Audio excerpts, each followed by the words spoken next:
കൂട്ടുകാർക്ക് നല്ലൊരു ദിവസം ആശംസിച്ചുകൊണ്ട് മാമ്പഴത്തിന്റെ പുതിയ വീഡിയോയിലേക്ക് സ്വാഗതം. നമുക്ക് നേരെ ബാലന്റെ ഗോമതിയുടെ ഇന്നത്തെ നല്ലൊരു വിശേഷം കണ്ടാലോ. അങ്ങനെ ഇന്നത്തെ വിശേഷത്തില് ഗോമതി മീനാക്ഷിയും കൂടെ വീട്ടിലേക്ക് വരുവാണ്.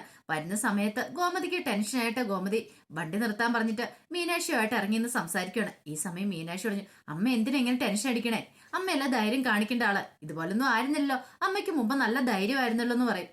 അതെ, മുമ്പ് അങ്ങനെയൊക്കെ ആയിരുന്നു മോളെ, പക്ഷെ ഇപ്പോഴെനിക്കെന്തോ എനിക്ക് വല്ലാത്ത ടെൻഷൻ ആവുന്നുണ്ടെന്ന് പറയാം. ദേ ഒരു കാര്യം ഞാൻ പറഞ്ഞേക്കാം, എല്ലാം ഒപ്പിച്ചു വെച്ചിട്ട് അവസാനം അമ്മ ഇങ്ങനെ ടെൻഷൻ ആണെന്ന് പറഞ്ഞിരുന്നിട്ട് കാര്യമില്ല. അറിയാലോ, അച്ഛന്റെ മുന്നിൽ ധൈര്യത്തോടു കൂടി അമ്മ വേണം കാര്യങ്ങളൊക്കെ അവതരിപ്പിക്കാനെന്ന് പറയാം.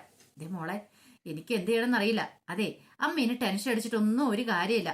അമ്മയ്ക്കായിരുന്നല്ലോ ധൃതി അവരെ രണ്ടുപേരും ഒന്നിപ്പിക്കാനായിട്ട്. അമ്മയുടെ മനസ്സിൽ ആഗ്രഹമല്ലായിരുന്നോ അവരെ രണ്ടുപേരും ഒന്നിപ്പിക്കണം എന്നുള്ളത്? കാരണം ചെറുതിലെ മുതൽ അമ്മ സ്വപ്നം കണ്ടിരുന്നല്ലേ ആരിന്റെയും മിത്രയുടെയും വിവാഹം. ആ വിവാഹം അല്ലമ്മ നടന്നിരിക്കുന്നേ, പിന്നെ അമ്മ എന്തിനാ ടെൻഷൻ അടിക്കണേ? അതൊക്കെ എനിക്ക് അറിയാം മോളെ, പക്ഷെ ബാലേട്ടനോട് ചോദിക്കാൻ ഞാൻ ആദ്യമായിട്ട് ഒരു കാര്യം ചെയ്യുന്നേ. അപ്പൊ എനിക്ക് എന്താണെന്നറിയില്ല, മനസ്സിന് വല്ലാത്ത വിഷമ. അങ്ങോട്ട് ചെന്ന് കഴിയുമ്പം ഇനി കൃഷ്ണമംഗലംകാരൊക്കെ എന്ത് പറയുമെന്നറിയില്ല. ആരിനും മീനാക്ഷിയും കൂടെ വന്നു കഴിയുമ്പോ എന്താ അവിടെ സംഭവിക്കുന്നത്, അതിനെക്കുറിച്ചൊക്കെ ഓർത്തിട്ട് എനിക്ക് ചങ്കിടിപ്പാന്ന് പറയാം. കൊള്ളാം, എല്ലാം ഒപ്പിച്ചു വെച്ചിട്ട് ഇനി ഇപ്പൊ ചങ്കടിച്ചിട്ട് വല്ല കാര്യം ഉണ്ടാവുമെന്ന് ചോദിക്കാം.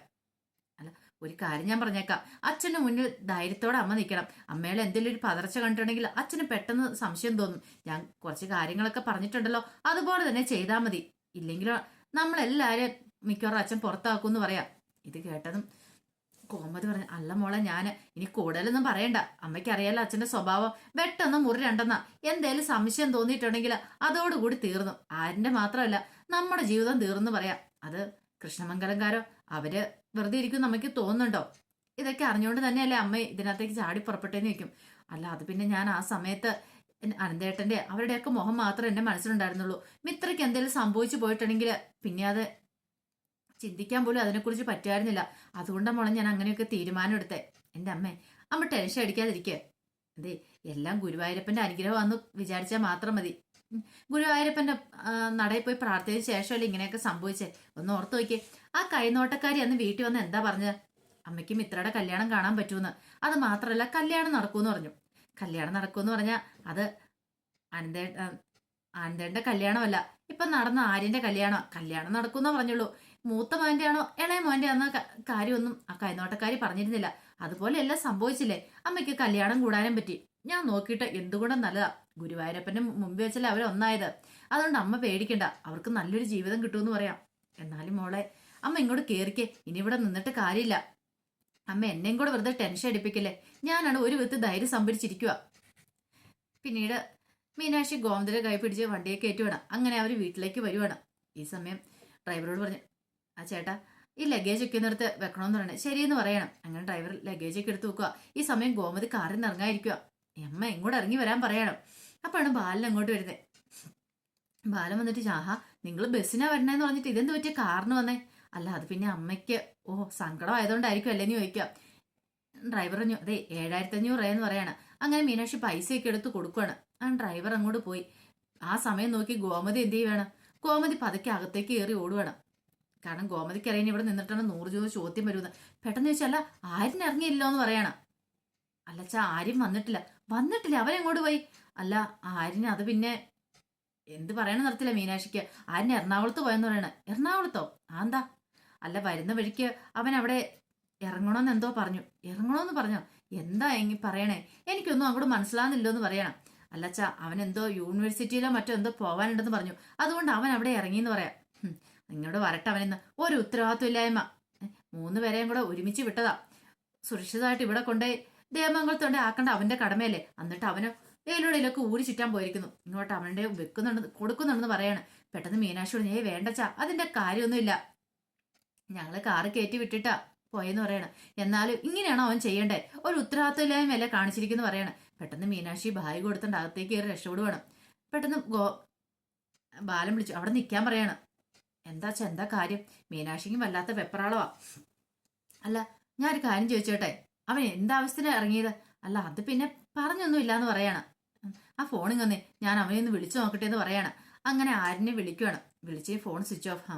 മനഃപൂർവ്വം ആ ഫോൺ സ്വിച്ച് ഓഫ് ചെയ്ത് വെച്ചിട്ട് എലോടെ തെണ്ടിത്തിരിഞ്ഞ് നടക്കുക. ഇന്ന് ഇങ്ങോട്ട് വരട്ടെ എന്ന് പറയണം. അങ്ങനെ മീനാക്ഷി ഒരു ആശ്വാസത്തോടു കൂടി അകത്തേക്ക് വരുക. അകത്തേക്ക് വന്നപ്പോ ഗോമതി താടിക്ക് കൈയും കൊടുത്ത് ഇങ്ങനെ ഇരിക്കുവാണ്. അമ്മ എന്തിരിപ്പാ ഇരിക്കണേന്ന് ചോദിക്കുക. അതെ, ആ അച്ഛൻ എന്തേലും സംശയം തോന്നിയ അതോടുകൂടി തീർന്നു.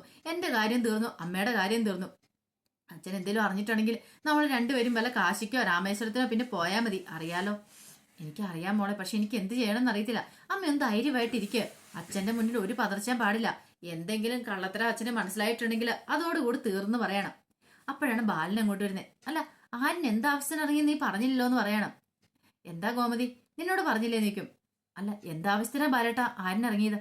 ആഹാ കൊള്ളാം, നിങ്ങളുടെ കൂടെ വന്നിട്ട് എന്നോടാണ് ചോദിക്കുന്നത്. അയ്യോ അത് ശരിയാണല്ലോ മീനാക്ഷി, അവൻ എന്താവശ്യത്തിന് ഇറങ്ങിയെന്ന് ചോദിക്കുകയാണ്. മീനാക്ഷി അമ്മേനെ രൂക്ഷമായിട്ട് നോക്കുവാണ്. കാരണം എല്ലാം തന്റെ തലക്കിട്ടാ വെച്ച് കിട്ടുന്ന. അമ്മ നൈസായിട്ട് അങ്ങോട്ട് രക്ഷപ്പെടുവാണ്. മീനാക്ഷി പെട്ടെന്ന് പറഞ്ഞു, എന്താവശ്യമാണെന്നും പറഞ്ഞില്ല അച്ഛാ. എറണാകുളത്ത് വന്നു കഴിഞ്ഞപ്പോൾ ഞാൻ ഇവിടെ നിന്ന് ഇറങ്ങുക. എന്തോ യൂണിവേഴ്സിറ്റി കാര്യം. യൂണിവേഴ്സിറ്റി കാര്യമോ? അതിന് അവൻ അവിടുത്തെ യൂണിവേഴ്സിറ്റി പോന്നെ? അല്ല പിന്നെ ഈ യൂണിവേഴ്സിറ്റിയിൽ നിന്ന് എന്തോ കാര്യം ആ യൂണിവേഴ്സിറ്റിയിലേക്ക് മാറ്റാനുണ്ട്. ഇതെന്താ നിങ്ങളിങ്ങ് പറയുന്നേ? പരസ്പര ബന്ധമില്ലാത്ത കാര്യങ്ങൾ എനിക്കൊന്നും അങ്ങോട്ട് മനസ്സിലാവുന്നില്ലോ എന്ന് പറയാം. ഈ സമയം പെട്ടെന്ന് മീനാക്ഷി പറഞ്ഞു, എന്താണെങ്കിലും ആരും പെട്ടെന്ന് വന്നോളും, അച്ഛൻ അതോർത്ത് വിഷമിക്കണ്ടെന്ന് പറയാം. അവനിങ്ങോട്ട് വരട്ടെ, വന്നിട്ട് ചേട്ടാ ഞാൻ കൊടുക്കുന്നുണ്ടെന്ന് പറയാം. പെട്ടെന്ന് ഗോമതി, അയ്യോ അതൊന്നും വേണ്ട ബാലേട്ടാന്ന് പറയാം. അതെന്താ? അതൊന്നും ശരിയാകത്തില്ല. അവനറിയാതെ പറ്റിപ്പോയ തെറ്റല്ലെന്ന് ചോദിക്കും. അറിയാതെ പറ്റിപ്പോയ തെറ്റോ? അവൻ എന്ത് തെറ്റാ ചെയ്തേ?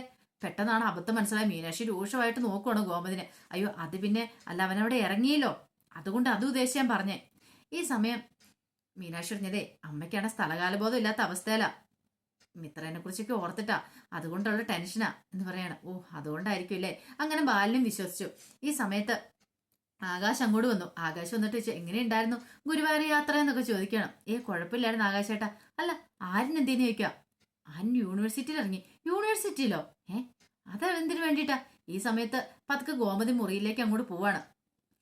പെട്ടെന്ന് മീനാക്ഷി മുറിയിലേക്ക് പോയി. പക്ഷെ ആകാശ് വിടാൻ ഉദ്ദേശിച്ചില്ല. ആകാശ് ചെന്നിട്ട് ചോദിച്ചു, എന്താ മീനാക്ഷി, എന്താ കാര്യം?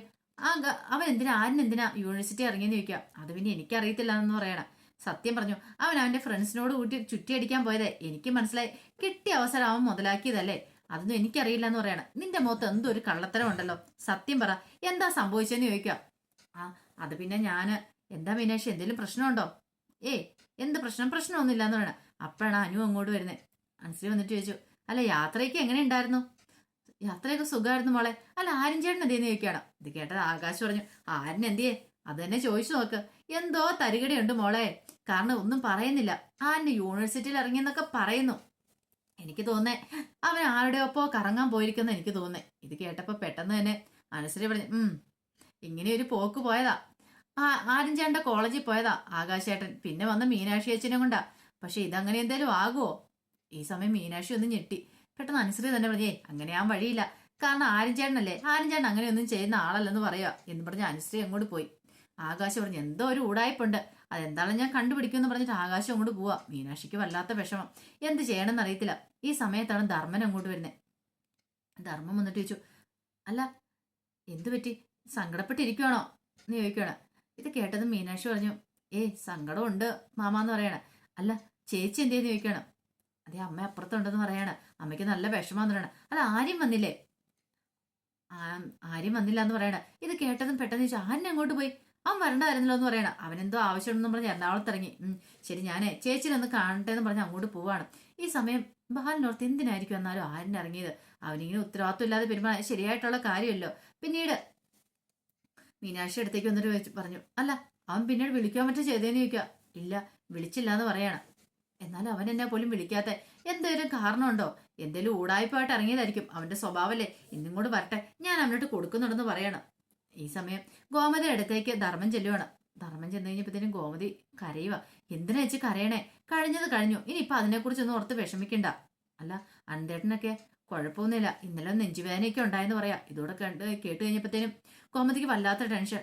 അയ്യോ പേടിക്കൊന്നും വേണ്ടാന്നേ, കുഴപ്പമൊന്നുമില്ല. എന്നാലും ആ മിത്രയുണ്ടല്ലോ, മിത്രനെ കെട്ടിയവനെ കൈ കിട്ടിയിട്ടുണ്ടെങ്കിൽ കൊന്നു കളയുന്ന അച്യുതേട്ടൻ പറഞ്ഞിരിക്കുന്നു പറയാ. അയ്യോ വേണ്ട വേണ്ട, അതൊന്നും വേണ്ടാന്ന് പറയാണ്. പെട്ടെന്ന് ധർമ്മം ചോദിച്ചു, അതിന് ചേച്ചി എന്തിനാ വിഷമിക്കണേ? അവനെ കൊന്നു കളയുന്ന കാര്യം പറയുമ്പോ, അല്ല ഞാൻ അതോർത്തിട്ടല്ല, അന്തേട്ടൻ്റെ അച്യുതേട്ടൻ്റെ കാര്യം ഓർത്തിട്ടാ. എന്തേലും സംഭവിച്ചു പോയിട്ടുണ്ടെങ്കിൽ പിന്നെ അവര് ജയിലിൽ പോയി കിടക്കേണ്ടി വരില്ലേ, അതോർത്തിട്ടാ ഞാൻ വേണ്ടാന്ന് പറഞ്ഞേ. അങ്ങനെയാണോ? അതെ ചേച്ചി വിഷമിക്കൊന്നും വേണ്ട കേട്ടോ, എല്ലാം പോട്ടെ, സാരമില്ല. ഇപ്പൊ അവൾക്ക് അങ്ങനെയായിരുന്നു വിധിന്ന് അങ്ങനെ കൂട്ടിയാൽ മതി, വേറെ ഒന്നിനെ കുറിച്ച് ചിന്തിക്കണ്ടെന്ന് പറയാ. മീനാക്ഷിക്കാണെങ്കിൽ ഈ സമയം വല്ലാത്ത ടെൻഷൻ. ആ സമയത്ത് ഗോമതി നേരെ അടുക്കളയിലേക്ക് അങ്ങോട്ട് ചെല്ലുവാണ്. അപ്പം മീനാക്ഷി അവിടെ നിൽക്കുന്നുണ്ടായിരുന്നു. അതെ, ആന്യെ ഒന്ന് വിളിച്ചാലോ, ഇപ്പത്തെങ്ങാനും അവൻ വന്നിട്ടുണ്ട് അതോടുകൂടി തീർന്ന് പറയാം. എന്ത് ചെയ്യാനമ്മേ, വന്നിട്ടുണ്ടെങ്കിൽ നമ്മൾ ഫേസ് ചെയ്യണം. പറഞ്ഞൊക്കെ ഓർമ്മയുണ്ടല്ലോ, ഇങ്ങോട്ട് എങ്ങനെ വന്നു കഴിഞ്ഞിട്ടുണ്ടെങ്കിൽ നമ്മൾ ഒന്നും അറിഞ്ഞിട്ടില്ല. അവൻ വന്നു കഴിഞ്ഞിട്ട് അവന്റെ കർണം തീർത്ത് വെറുതെ രണ്ടെണ്ണം പൊട്ടിക്കുകയും കൂടെ ചെയ്തേക്കാൻ പറയാം. എന്നാലും ഞാനിങ്ങനെ അവനെ അടിക്കുന്നേ. അടിക്കാതിരുന്നിട്ട് കാര്യമില്ല, നമ്മളൊന്നും അറിഞ്ഞിട്ടില്ല, മനസ്സിലായാലോ. എന്തേലും അറിഞ്ഞെന്ന് അറിഞ്ഞു കഴിഞ്ഞിട്ടുണ്ടെങ്കിൽ പിന്നെ ഇവിടെ എന്താ സംഭവിക്കാൻ പോകുന്നത്? ഒരു ഭൂകമ്പം തന്നെയായിരിക്കും സംഭവിക്കാൻ പോകുന്നത്. അതുകൊണ്ട് നമ്മളൊന്നും അറിഞ്ഞില്ലാത്ത ഭാവം വെച്ചാൽ മതി. ഒരു കാര്യം ചെയ്യാം, ഞാനൊന്ന് വിളിച്ചു നോക്കാന്ന് പറഞ്ഞിട്ട് ആര്യനെ വിളിക്കുക. ആര്യനെ വിളിച്ചപ്പോൾ ആര്യൻ റൂമിലായിരുന്നു. എന്താ അമ്മേ വിളിച്ചേ? അല്ല മോനെ, നീ എവിടെയാ? എത്താറായെന്ന് ചോദിക്കുക. ഇല്ലമ്മേ, ഞാൻ പറഞ്ഞായിരുന്നല്ലോ ഇന്ന് അങ്ങോട്ട് വരുന്നില്ല, നാളെ വരുന്നുള്ളെന്ന് പറയണം. അല്ല മോനെ, ഇത്രയോ? അവൾ അപ്പുറത്തെ മുറിയില്ല, 2 റൂം എടുത്തെന്ന് പറയണ. 2 റൂം? അതെന്തിനാ 2 റൂം എടുത്തേ? അത് ശരിയാകത്തില്ലമ്മേന്ന് ഒരു റൂമില്. മോനെ, അവളെന്തെങ്കിലും കടുകയോ ചെയ്തിട്ടുണ്ടെങ്കിൽ എൻ്റെ അമ്മ പറഞ്ഞ പോലെ തന്നെ ഞാൻ അവളെ കല്യാണം കഴിച്ചു എന്നും പറഞ്ഞുകൊണ്ട് എന്നെ ഒരു മുറി കയറ്റി കിടത്താൻ പറ്റുമൊന്നുമില്ല. പറഞ്ഞു കേട്ടല്ലോ എന്ന് പറയാം. അത് മോനെ, ഇവിടെ ആകെപ്പാടെ പ്രശ്നം അറിയാലോ, സൂക്ഷിച്ചും കണ്ടുമൊക്കെ വേണം വരാനെന്ന് പറയാം. അമ്മ അതൊന്നും ഓർത്ത് ടെൻഷൻ അടിക്കണമെന്ന് പറഞ്ഞിട്ട് ആരും കോള് കട്ടി വേണം. ഈ സമയം മിത്രയുടെ മനസ്സ് വല്ലാത്തൊരു വേവലാതിയാ. എന്ത് ചെയ്യണമെന്ന് അറിയത്തില്ല, വല്ലാത്തൊരവസ്ഥയാ. എല്ലാവരുടെ ഇഷ്ടത്തിന് അനുസരിച്ച് താൻ ജീവിച്ചില്ല, തന്റെ ഇഷ്ടപ്രകാരം താൻ ഇറങ്ങിപ്പോന്നു. വന്നിട്ടോ ഗുരുവായൂരപ്പൻ സന്ധി വെച്ച് ആരും തന്റെ കഴുത്തിൽ താലിയാർത്തി. ഒരുപക്ഷെ ഗുരുവായൂരപ്പൻ തനിക്കൊരു നല്ല ജീവിതം തന്നാണോ ഒന്നും പറയാൻ പറ്റില്ല. ആകെപ്പാടെ മിത്ര വിഷമിച്ചിരിക്കും. അതുപോലെ തന്നെയാണ് ആര്യനും. അമ്മയുടെ ആഗ്രഹത്തിന് വേണ്ടിയിട്ടാണ് താൻ മിത്രേനെയും വിവാഹം കഴിച്ചത്. എന്ത് ചെയ്യണമെന്ന് അറിയില്ലാതെ ആര്യനും ഇരിക്കുകയാണ്. അപ്പൊ അതിന്റെ വിശേഷങ്ങളൊക്കെയാണ് കണ്ടത്. ഇതിന്റെ ബാക്കി വിശേഷങ്ങളുമായിട്ട് വൈകുന്നേരത്തെ പ്രമോയി വരാട്ടോ. ഒരിക്കൽ കൂടി എല്ലാവർക്കും നല്ലൊരു ദിവസം ആശംസിച്ചു നിർത്തുന്നു. നന്ദി.